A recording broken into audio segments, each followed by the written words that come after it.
Here is a good rule of thumb, or potential lack thereof. Table saws can bite. A quick demonstration. Wood. T-bone steak. Wood. Steak. Wood. Steak. Are we clear on this? Good. Yeah, there's about 60,000 medically treated accidents on table saws every year. About 3,000 people take their fingers off, about 10 a day. Oh, 10 a day.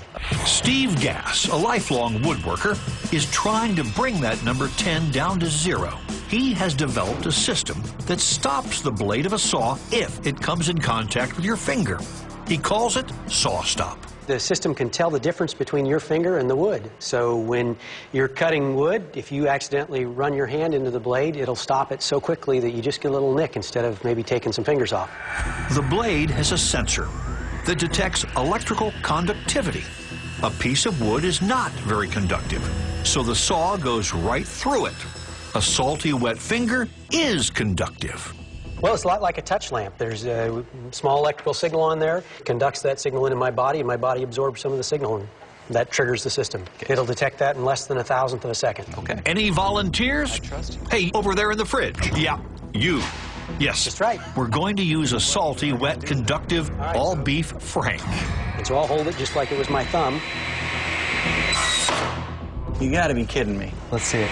There's nothing. It is. That is amazing. That really, I mean, that's, it's like nothing ever happened.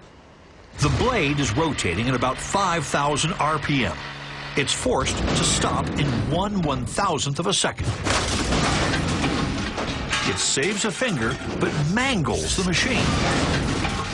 You know, you have so much momentum in here. You're decelerating something at like 1,000 Gs, you know, 1,000 times the acceleration of gravity. Now we get warped. Machine stops on a dime, or in this case, a franc. Machine is not happy about this fact. Any way that this asymmetrically hits the weight, it's just going to put huge torques. You're slowing this thing down at 1,000 Gs. We just have no human reference to what that means. That's like driving a car 1,000 miles an hour and hitting a wall. Yeah, concrete wall. And it's just flapping like it's a piece of paper. 5,000 RPMs is a lot of energy.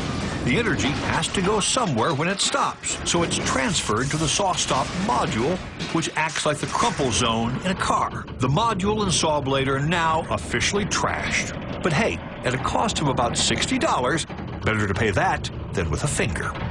It's an amazing idea, and it's implemented in a way where you're using energy for its own stop. Steve Gass is a true believer in his design, which brings us to our next demonstration.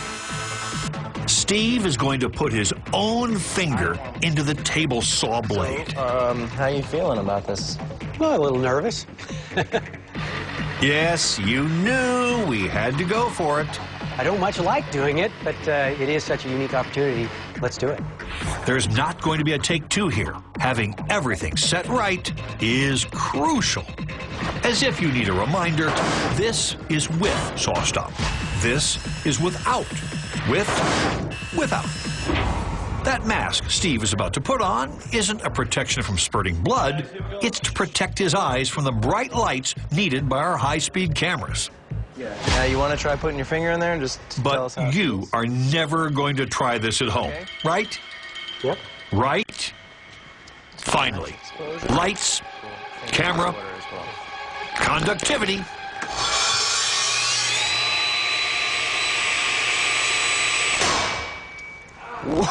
You all right? Yep. There's no blood. There's nothing. Nope. It didn't hurt. This is a man who has faith in his creation.